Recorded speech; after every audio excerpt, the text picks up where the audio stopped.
Bismillahirrahmanirrahim. Assalamualaikum warahmatullahi wabarakatuh. Alhamdulillahirabbil alamin alladzi anzala sakinata fi qulubil mu'minin liyazdadu imanan ma'a imanihim. Asyhadu an la ilaha illallah wahdahu la syarikalah al-malikul haqqul mubin.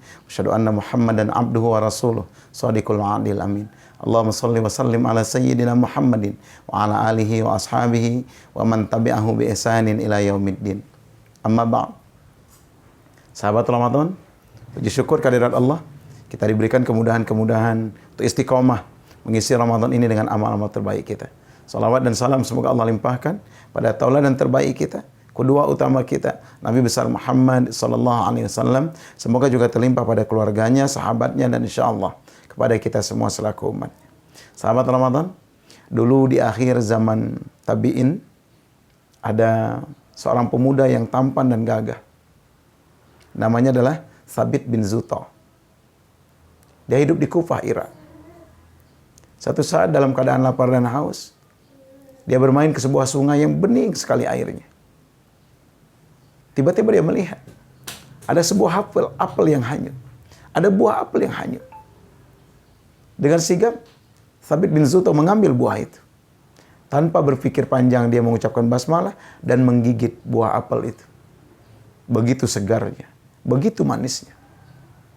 Namun setelah dia teguk satu gigitan itu, Thabit bin Zuta berpikir, ya Allah, bagaimana mungkin aku memakan sebuah apel yang bukan aku pemiliknya?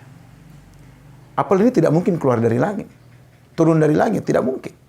Dia pasti tumbuh keluar dari sebuah pohon yang ditanam oleh seseorang. Siapa pemilik apel ini? Maka apa yang dilakukan oleh Thabit bin Zuta?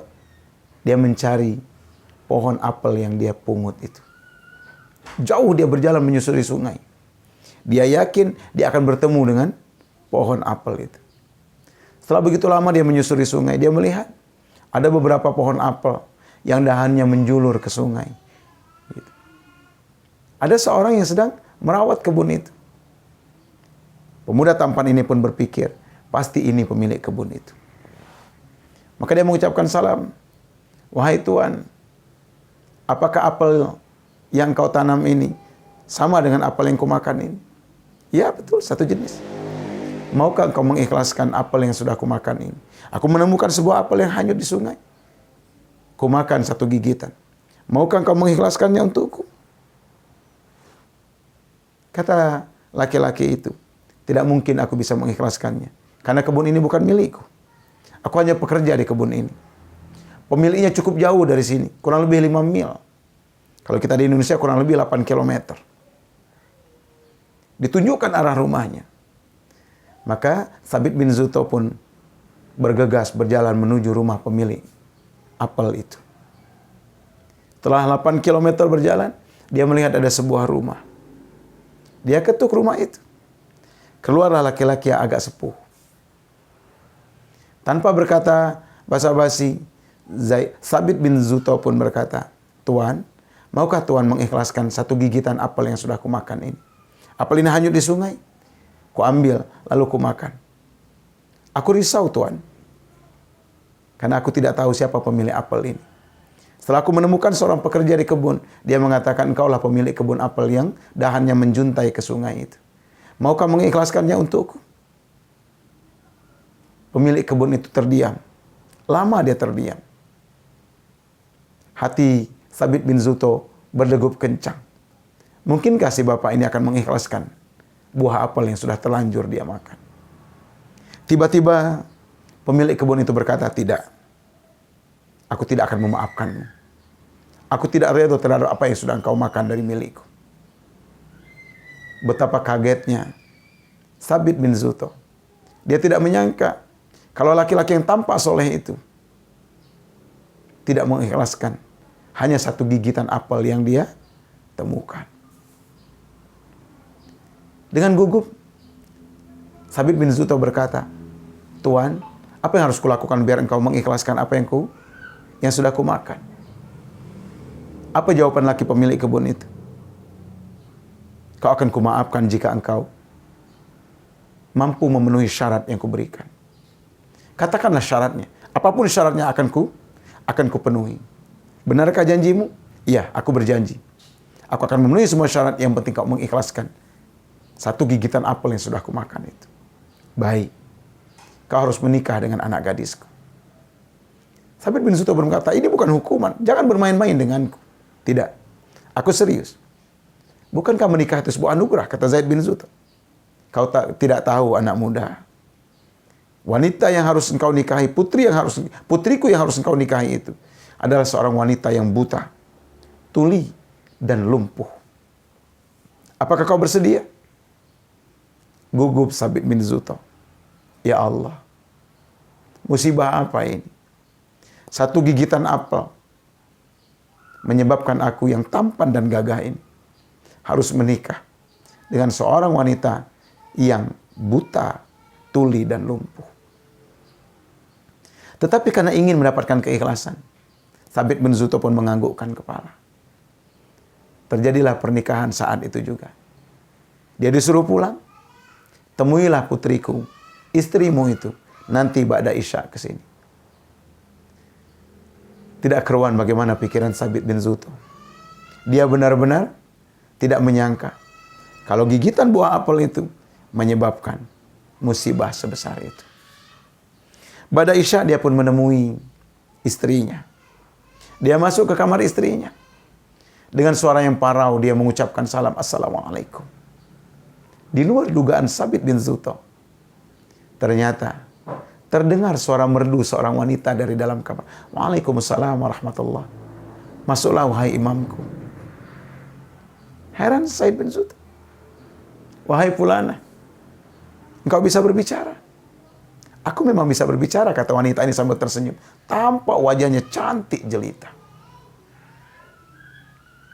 Bukankah ayahmu berkata engkau seorang yang bisu? Apa jawaban wanita cantik itu? Benar, ayahku tidak berdusta. Aku memang bisu. Aku tidak pernah berkata-kata yang mengandung murka Allah. Yang keluar dari lisanku semua adalah zikir kepada Allah. Tapi kata Thabit bin Zuto, ayahmu mengatakan kau buta. Sambil tersenyum gadis ini pun berkata, tampak sekali tambah manis. Ayahku tidak berdusta, duhai suamiku. Karena mataku tidak pernah kugunakan untuk melihat yang dilarang oleh Allah. Setiap yang kulihat, sesuatu yang diridhoi oleh Allah. Ayahmu pun berkata engkau tuli. Ayahku tidak berdusta, kata wanita ini sambil menghampiri suaminya. Dipegangnya lengan suaminya. Ayahku tidak berdusta. Aku tuli karena aku tidak pernah mendengar kata-kata yang tidak baik. Telingaku selalu gunakan untuk mendengar ayat-ayat Al-Quran. Nasihat-nasihat keagamaan dari ayahku. Ayahmu pun berkata engkau lumpuh. Kau bisa berjalan rupanya. Kata Thabit belum hilang rasa heran dan penasarannya. Ayahku juga tidak berdusta. Dia sambil bergelayut di bahu suaminya. Ayahku tidak berdusta suamiku. Yang dimaksud dengan kakiku lumpuh, kakiku ini tidak pernah melangkah ke tempat yang Allah murkai. Dia senantiasa berada di tempat-tempat yang Allah murkai. Subhanallah, kata Thabit. Ini karunia yang luar biasa untukku. Sahabat Ramadan yang dimuliakan Allah. Dari pernikahan seorang laki-laki yang soleh dan wanita yang solehain, lahir seorang hebat. Orang yang sangat hebat. Sejarah mencatat namanya adalah Nu'man bin Thabit. Kita lebih mengenalnya dengan nama Imam Abu Hanifah. Pimpinan atau peletak mazhab Hanafi. Subhanallah. Kehati-hatian dalam mengkonsumsi sesuatu. Ketika lambung kita diisi dengan makanan yang halal, berhati-hati dengan yang apalagi yang haram. Subhanallah. Karunia Allah luar biasa. Allah karuniakan sesuatu yang luar biasa. Seorang anak yang soleha. Seorang anak yang soleh. Hafal Al-Quran. Fakih dalam agama. Nu'man bin Thabit. Yang lebih terkenal dengan nama Imam Abu Hanifah. Ramadan mendidik kita. Supaya kita berhati-hati dalam makan. Jangankan makanan yang haram. Makanan yang halal ketika Allah tidak perintahkan. Allah melarang kita menyentuhnya di siang hari. Kita mampu meninggalkannya. Apalagi makanan yang haram. Maka mudah-mudahan Kita berdoa kepada Allah, mudah-mudahan kita mampu menjaga makanan dan minuman kita, untuk diri kita, untuk anak-anak kita, untuk pasangan kita. Semuanya yang halalan thayyiban. Sehingga mudah-mudahan Allah mudahkan kita mendidik keturunan kita menjadi orang-orang yang saleh, hafiz dan hafizah, faqih dalam agama, menjadi sumber pahala buat kita orang tuanya.